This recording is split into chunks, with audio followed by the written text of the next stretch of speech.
ಇನ್ನೊಂದು ವಿಚಾರ ಅಂತ ಅಂದ್ರೆ ಪತಿಯನ್ನ ನೋಡೋದಕ್ಕೆ ಸ್ಟೇಷನ್ಗೆ ಈಗ ಪತ್ನಿ ಬಂದಿದ್ದಾರೆ. ಪತ್ನಿ ಅಂತಾನೆ ನಾವು ವಿಜಯಲಕ್ಷ್ಮಿ ಅವ್ರ ವಿಚಾರವಾಗಿ ಹೇಳ್ತಾ ಇರೋದು. ಅನ್ನಪೂರ್ಣೇಶ್ವರಿ ನಗರ ಠಾಣೆಗೆ ಈಗ ಪತ್ನಿ ವಿಜಯಲಕ್ಷ್ಮಿ ಅವರು ಬಂದಿದ್ದಾರೆ. ಫಸ್ಟ್ ಟೈಮ್ ದರ್ಶನ್ ಅವರು ನೋಡೋಕೆ ಯಾರಾದ್ರೂ ಒಬ್ರು ಬರ್ತಾ ಇರುವಂತದ್ದು ಫಸ್ಟ್ ಟೈಮ್ 10 ದಿವಸದಲ್ಲಿ. ಇವತ್ತು 9 ದಿವಸ ಆಯ್ತು ಅಂತ ಕಾಣಿಸುತ್ತೆ. ತಾಯಿ ಬಂದಿಲ್ಲ, ಸಹೋದರ ಬಂದಿಲ್ಲ, ಮಗ ಪಾಪ ಬಿಡಿ ಅವರು ಮೈನರ್ ಇದ್ದಾರೆ. ಆಮೇಲೆ ಈಗೆಲ್ಲ ಅವ್ರನ್ನ ಕಳ್ಸ್ಕೊಡಕ್ ಆಗಲ್ಲ. ಕುಟುಂಬದವರಂತೆ ಯಾರೂ ಬಂದಿರಲಿಲ್ಲ. ಬಟ್ ಈಗ ಅವರ ಪತ್ನಿ ಬಂದಿದ್ದಾರೆ. ವಿಜಯಲಕ್ಷ್ಮಿ ಅವರು ಅಂತೂ ಈಗ ಸ್ಟೇಷನ್ ಕಡೆಗೆ ಬಂದಿದ್ದಾರೆ. ಈ ಮೊದಲು ವಕೀಲರನ್ನ ಮೇಲಿನ ಮೇಲೆ ಪತ್ನಿ ವಿಜಯಲಕ್ಷ್ಮಿ ಅವರು ಕಳಿಸ್ಕೊಡ್ತಾ ಇದ್ರು. ಈಗ ಸ್ವತಃ ವಿಜಯಲಕ್ಷ್ಮಿ ಅವರು ಬಂದಿದ್ದಾರೆ. ಏನವ್ರು ಏಕಾಏಕಿ ಬಂದಿರಲ್ಲ. ಪೊಲೀಸರಿಗೆ ಒಂದು ಇಂಟಿಮೇಷನ್ ಕೂಡ ಕೊಟ್ಟಿರ್ತಾರೆ, ಹೀಗೆ ಭೇಟಿ ಆಗ್ಬೋದಾ ಅಂತೇಳಿ.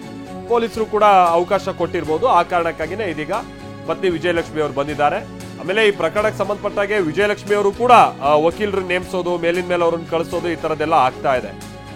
ಪತಿ ಪರವಾಗಿ ಅವರು ಕೂಡ ಕಾನೂನಾತ್ಮಕ ಹೋರಾಟ ಮಾಡುವಂತ ನಿಟ್ಟಿನಲ್ಲಿ ಎಲ್ಲ ಸಿದ್ಧತೆಯನ್ನ ಮಾಡ್ಕೊಂಡಿದ್ದಾರೆ.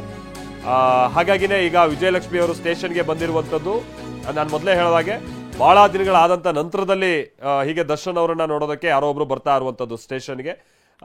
ಆ ಕಾರಣಕ್ಕಾಗಿ ಇದು ಬಹಳ ಇಂಟ್ರೆಸ್ಟಿಂಗ್ ಸಂಗತಿ.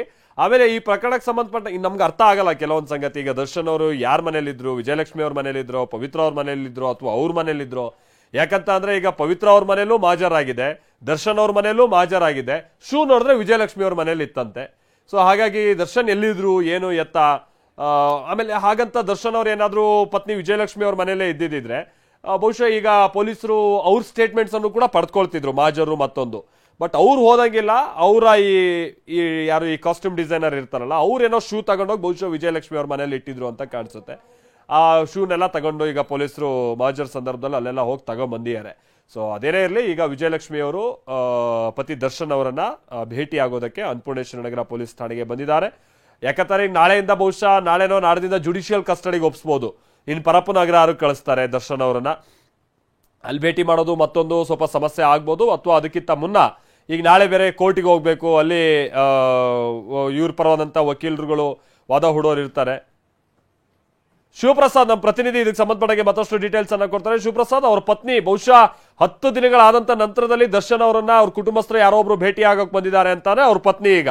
ಸೊ ಅವ್ರ ಬಂದಂತ ಸಂದರ್ಭ, ಅವ್ರಿಗೆ ಒಳಗೆ ಹೋಗಿದ್ದಾರಾ, ಮಾತುಕತೆಗೆ ಅವಕಾಶ ಮಾಡಿಕೊಟ್ಟಿಯಾರ ಪೊಲೀಸರು? ಏನ್ ಡೀಟೇಲ್ಸ್ ಗೊತ್ತಾಗ್ತಾ ಇದೆ ಶಿವು?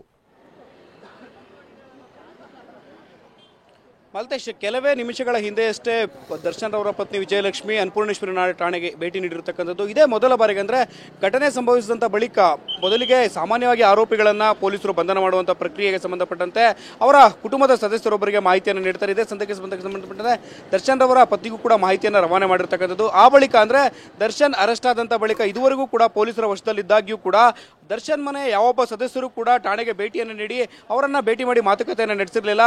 ವಕೀಲರು ಹಲವು ಬಾರಿ ಭೇಟಿಯನ್ನು ನೀಡಿದ್ರು ಕೂಡ ದರ್ಶನ್ ಅವರ ಕುಟುಂಬದ ಸದಸ್ಯರು ಯಾರೊಬ್ಬರು ಕೂಡ ಠಾಣೆಗೆ ಭೇಟಿ ನೀಡಿರಲಿಲ್ಲ. ಇದೇ ಮೊದಲ ಬಾರಿಗೆ ದರ್ಶನ್ ಅವರ ಪತ್ನಿ ವಿಜಯಲಕ್ಷ್ಮಿ ಠಾಣೆಗೆ ಎಂಟ್ರಿಯನ್ನು ನೀಡಿರ್ತಕ್ಕಂಥದ್ದು.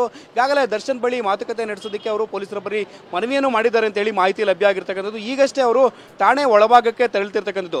ಇಡೀ ಘಟನೆಗೆ ಸಂಬಂಧಪಟ್ಟಂತೆ ಈಗಾಗಲೇ ವಿಜಯಲಕ್ಷ್ಮಿ ಹಿರಿಯ ವಕೀಲರೊಬ್ಬರನ್ನು ಕೂಡ ಒಂದು ಪ್ರಕರಣಕ್ಕೆ ಸಂಬಂಧಪಟ್ಟಂತೆ ಅವರೊಂದಿಗೆ ಸಮಾಲೋಚನೆ ನಡೆಸಿ ಇಡೀ ಪ್ರಕರಣಕ್ಕೆ ಸಂಬಂಧಪಟ್ಟಂತೆ ಮುಂದಿನ ಕಾನೂನು ಪ್ರಕ್ರಿಯೆಗಳ ಕುರಿತಂತೆ ದರ್ಶನ್ ಅವರನ್ನು ಹೊರತರೋದಕ್ಕೆ ಏನೆಲ್ಲ ಪ್ರಯತ್ನಗಳನ್ನು ನಡೆಸಬೇಕು, ಈ ನಿಟ್ಟಿನಲ್ಲಿ ಪ್ರಯತ್ನವನ್ನು ಕೂಡ ಮುಂದುವರಿಸಿದ್ರು ಅಂತ ಹೇಳಿ ಮಾಹಿತಿ ಲಭ್ಯವಾಗಿತ್ತು. ಇದೇ ಮೊದಲ ಬಾರಿಗೆ ದರ್ಶನ್ ಅವರ ಪತ್ನಿ ವಿಜಯಲಕ್ಷ್ಮಿ ಅನ್ನಪೂರ್ಣೇಶ್ವರಿ ನಗರ ಠಾಣೆಗೆ ಭೇಟಿ ನೀಡಿರತಕ್ಕಂಥದ್ದು. Malthesh, thank you Shivaprasad.